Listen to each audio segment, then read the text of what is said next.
Hey there, and welcome to another episode of the Emotionally Intelligent Parenting Podcast. You know me, I'm Steph, your host, and I have such a great episode for you today. I'm going to be talking about a Christmas meltdown that almost was. So before we get into that, I just want to acknowledge the Darug Nation, who are the traditional custodians of the land on which I live, work, and record this podcast. I pay my respects to all First Nations people, elders, and ancestors, and I acknowledge that sovereignty was never ceded and stand in solidarity towards a shared future. So let me tell you about this story because I think it is such a brilliant picture of how emotional intelligence has saved my family, my sanity, and my kids and our relationship. It's saved us so many times. And honestly, it's countless amount of times I've literally opened a Word document and I've started recording these memories and these experiences, not like to do it in a creepy way, but so that I can remind myself of like all the little kind of bricks that are stacking up together, of all these little moments in our family's life that are making such a difference to my kids and to me and to my stress levels and my husband, but also us as a family. Like, we are so much stronger. We get through those challenging, I don't even call them blow-ups. Like, we get through the speed humps and we get on with our day, and our day isn't ruined. You know how when kids have those meltdowns or those tantrums, and then everyone's exhausted and cranky with each other, and the rest of the day goes down the toilet. I don't know, was that just me? That was me before emotional intelligence. Our house was stressful, and I was a snappy, shouty parent, and it was not nice. So I want to say, if you're still in that space, or you're sometimes in that space, don't give up. Don't think that this is just how it is raising kids, that kids are rude and naughty and never listen and are out to get us and be manipulative. That's so not the case. So I want to give you a bit of hope, and I want to share, it's a slightly funny story. At least I think so anyway. I often crack myself up and my husband is like, babe, seriously, just no. No. And I say to him, I digress, but I say to him, I'm like, babe, do you realize how lucky you are to be married to me? I am funny. I'm not that funny. I like that I make him laugh, not because I'm funny, but because because I think I'm funny, and then he finds that funny. And then anyway, so they're on our good days. So let me tell you about the story with my youngest. I feel like it couldn't have been last year. I feel like it must have been 2 Christmases ago. And so she would have been about 4. And it was actually after Christmas, the time that we were going to take down the Christmas tree, because obviously we take it down sometime in early January. I know there's a rule about when you should take it down. Is it the 6th or something? I don't know. We were taking it down, and it's in the lounge room, of course, in the front window, which is where we have ours, and there's all the lights on it, there's all the ornaments on it. There was, the little, like, our tree is not a beautiful real pine tree. It's one of the, you get it out every year and you put in the box. I don't want to say plastic, but maybe it is plastic. So we were putting that down. We had just started, and it was me and the kids, and Eve had, for some reason, within like the first minute or 2, she had started to, you know how parents say, my child goes from 0 to 100? It was almost like that. I don't remember it like word for word, but essentially she was like, stop it, don't touch it, put everything back on. She got worked up really fast.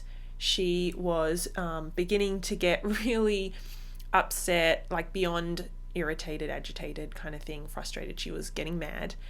And she was grabbing some of the ornaments that we had taken off, only a few, and like putting them back on. And I think she was grabbing some off her brother as well.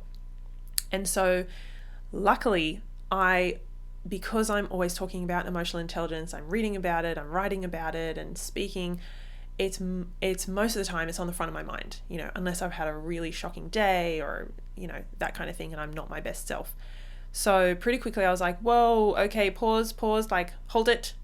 Everyone, let's take a second. Something's up. Like, what's happening? So I got my son to sort of stop for a second, and he was like, what?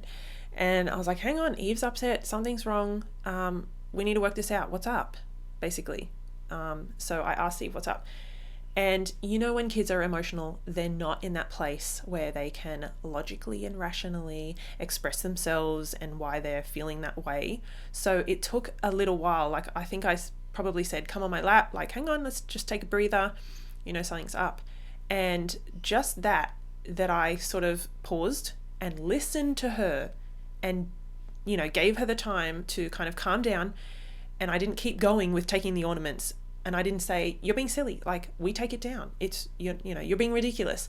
Because I didn't do that, her emotions obviously started to settle because I wasn't, no longer triggering her with whatever we were doing. And I didn't really yet know any of this, obviously. I was just like, something's wrong. So we paused, and then I gave her, it was probably just a minute or two. And then I said, what's up? It's, there's something stopping you from putting the Christmas tree down. Something's not okay, tell me what's the matter, basically. And the other thing I want to say is that as much as possible, if we can do this in a non-judgmental way, then we're going to get the best outcome. We're going to get the best from our child. They're going to be in a better headspace, an emotional space, to then express what they're feeling and what's up.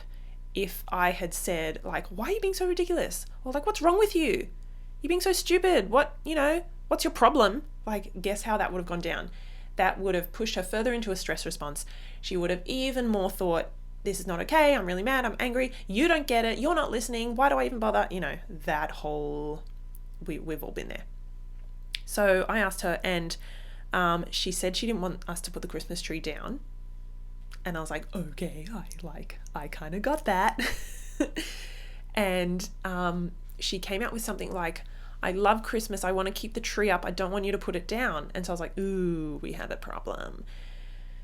And so I am really mindful of explaining things to my kids when we have certain rules or boundaries and things. I don't like doing the whole just because I said so. And so I said, look, honey, I explained why we take it down so that we can have, we don't see it during the year, and it's so exciting to bring it out again. It only comes out at Christmas time. I didn't harp on about it and lecture her because, that kind of shuts kids off and it just goes in one ear and out the other. We want to keep our reasons kind of short, that they make sense, and that they're not overloading our kids with, why we need to do certain things and all the 20,000 reasons and things like that. So I said that to her, and she understood. She still wasn't happy, but I said, I wonder, if there's a way that we can put away the Christmas tree while still not kind of letting you feel like the Christmas magic has gone. Because she was like, I love Christmas, I don't want to put it down. And I was like, basically, in these moments, how do we compromise? How do we negotiate with our kids? Because don't we want to teach them skills of when something is wrong or someone is doing something that you don't want them to do, how can you respectfully solve the problem and work together, conflict resolution. And so a big part of that is negotiating and compromising. It should not be all her way. It should not be all my way. That's not fair, right? So we kind of meet in the middle. And this is the other thing, very often in these processes, because our kids are, they're very strong-willed and they have they want that choice and control and autonomy. So do we. We have to be the ones to kind of bend and flex a little so that we're teaching them how to do that, right? We don't get our way. I don't get to just put it away. Like, I wanted away that day. I wanted the lounge room to be clean. I wanted to vacuum all the little tiny plasticky, spindly bits off the tree. That would have been my way. But that's, I can do that, and I can squash her little spirit and her emotions and, because I said so kind of thing. But I didn't want to do that. So we worked out a way. I asked her a little bit more information about what she really loved and what was making it hard for her to put the tree away. And a couple of things that she said were she loved the twinkly lights on the Christmas tree. Oh, no wonder. We actually haven't put those on our tree this year. Our tree is up. We've put the baubles on. But oh my gosh, the lights are in this hectic, like tangled nest, and I do not want to touch that yet. So it's not quite. It'll be December when this episode is out, but it's not quite December now. It's the end of November, so I have time. So she loved the twinkly lights. She also loved Santa and didn't want to miss Santa, like throughout the year. She didn't want to sort of not see him. And so this is the other thing. Our kids' reasons for doing things are obviously not going to be similar to ours. They do not have the brain capacity, the sophisticated thinking. They don't have the life experience, the perspective that we do. So of course she's going to say things like, I miss Santa and I want to see him. And I'm like, well, it doesn't really matter. But to her it does. So I have to honor that.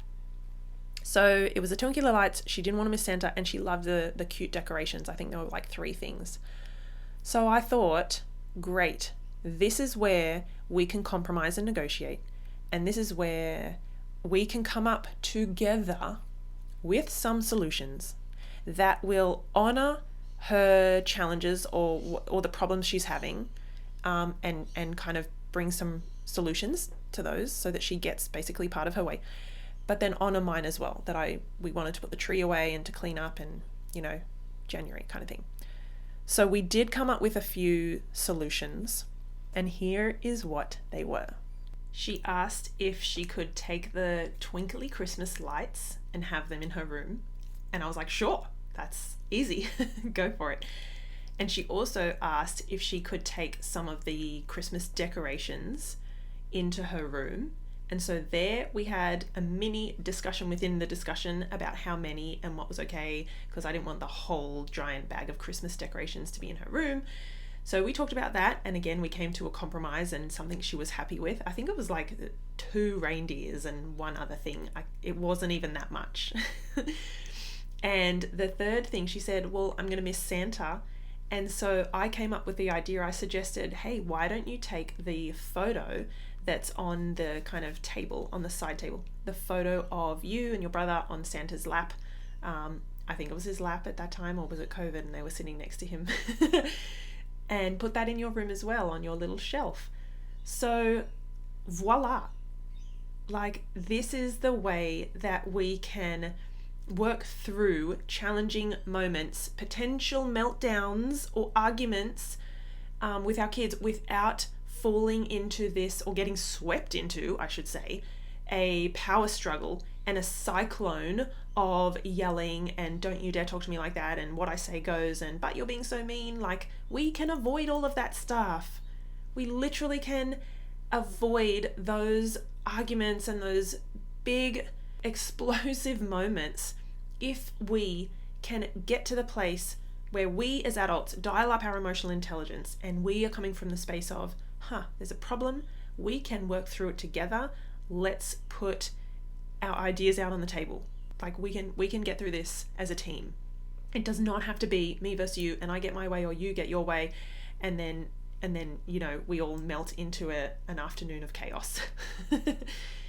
So what I want you to really take away from this, I think, is that first thing, if you don't think that you need to compromise with your kids because you're the parent and you don't want to lose your authority as the adult in the situation, then you're modeling control, a controlling relationship, and how to control other people just to get what you want.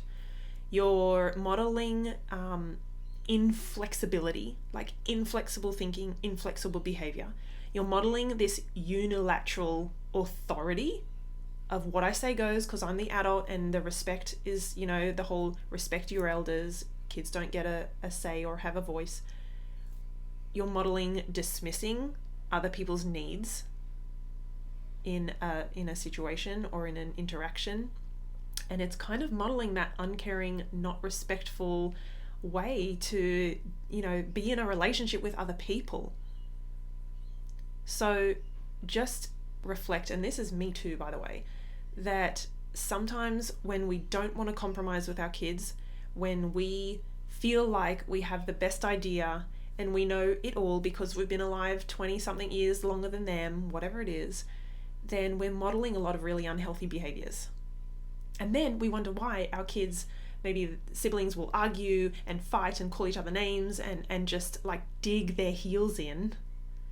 That we need to model to them some really different ways of dealing with, those challenging moments when I want something and I'm not able to get it, or you're not listening, and how do we get through those moments? Think about, what will your child do when they're faced with a problem that they have with someone? Usually we want them to be able to negotiate and to hear that other person's side of the story, to understand what they want, to be empathetic, to show some compassion and some patience and tolerance. And yet a lot of the time we don't do that. We don't do that because we're not intentional. We're not thinking, we're not super conscious parents all the time, like no one can be. But we can definitely move towards that way. And I know emotionally intelligent parenting is smack bang on with all of this kind of stuff. Also remember that anyone in a relationship, whether it's adults, whether it's kids, whatever, needs to feel seen by that other person, heard by that other person. And like what they're saying or what they're going through is important and it matters. Because when you don't have those ingredients in a relationship, that's when people start to break apart. It's when things fracture. It's when we start to feel like we're not loved and you're mean and you're, we don't have that connection anymore. Like with adults, that's what breaks up. That's what breaks people apart. With kids, it pushes our kids further away from us. And we start seeing it in their behavior. I mean, we see it in adults' behavior too, right? So come back to, in this situation, in micro moments, am I doing and saying things that are letting my child or making my child feel seen and heard and valued and important? Or am I doing the opposite? Am I kind of dismissing them? Am I saying, it doesn't matter, we don't have time, get in the car, we'll find it later, it's not a big deal, you're being emotional? Like, are we being really dismissive and invalidating? The other thing is, I'm really consciously aware now that I'm teaching my kids, I care about what you're saying. I'm ready to listen. Let me put my phone down, or let's stop with the Christmas tree for a second. I care about what you're saying. Let me hear it. Because guess what? That's teaching them in an interaction that we care about what the other person's saying. We take time to listen. I'm starting to see my kids a lot of the time care about what I am saying. When I'm asking them to get off the device or turn off the TV or come and brush their teeth or no, we can't play the game, it's time for bed or school, like they are starting to, a lot of the time, hear what I'm saying and listen and care about what I'm saying. Like there's one thing for our kids to hear what we're saying and then the second layer is, do they care about it? Like, is that meaningful to them? And so I'm modeling that to them. That is reciprocated. The last thing I want to share is that this whole story, I think, is just a big reminder that we are parenting for the long end game. Like, it's a long game. I'm raising kids who I know one day will be adults, kind, respectful, have their own boundaries, have their own confidence, be resilient, be emotionally intelligent. I want them to think of others and to be empathetic and to be compassionate, but to have that strength inside themselves. And I can see that that is being cultivated in little tiny moments, especially those, explosive or potentially explosive moments. This is where the rubber hits the road, and it does make a difference. Please trust that. It is making such a difference. I hope you took a lot away from that story. I love it. It's such a good reminder, especially at Christmas time, because emotions can be, it can be chaotic, right? Emotions can run high, and there can be a lot of differences of opinions and a lot of different behaviors, and it can be tough to navigate. So you guys are doing an amazing job. Something I want to mention just before we finish up is, if you haven't yet been onto my website and the resources page, you're going to find a whole lot of different digital resources and some bundles and some checklists and some posters and some awesome little parent guides that some of them are like $5, $10, $15. They're really, really low cost. I encourage you to go and have a look on there. It's stephaniepinto.com/resources. And some of the examples are a 10-page parent guide on beating anxiety in kids. I also have a huge 15-page guide for parents on cooperation through connection. So that's a guide for a punishment-free home. I have guides on help my child is hitting, how to diffuse meltdowns, how to stop shouting at your kids. Ooh, that's a really good one. And I've got lots of posters and things. I've got emotion wheels, how I'm feeling posters, respectful ways we can say no, 20 calming strategies for kids, ways to diffuse meltdowns, 30 affirmations for kids, and my latest one is After School Struggles. It's a mini parent guide. That one actually is, oh my goodness, I've just had a look. It was $15 Australian. Now it's down to $4.99. So if you're in the US, I feel like that is a couple of dollars. It's like $2 or $3. That's an After School Struggles. You know, when your child comes home from school and they melt down, or they're rude and they're cranky and they're irritable, and you're like, what is going on? What do I do with this? That is a really great parent guide with some tips and ideas in there that will help you. So jump on to stephaniepinto.com/resources, go and have a look at those. Like I said, some of them are really low cost, and I'd love you to just kind of add them to your toolkit to help with your parenting. All right, thanks guys, and have a great rest of your day.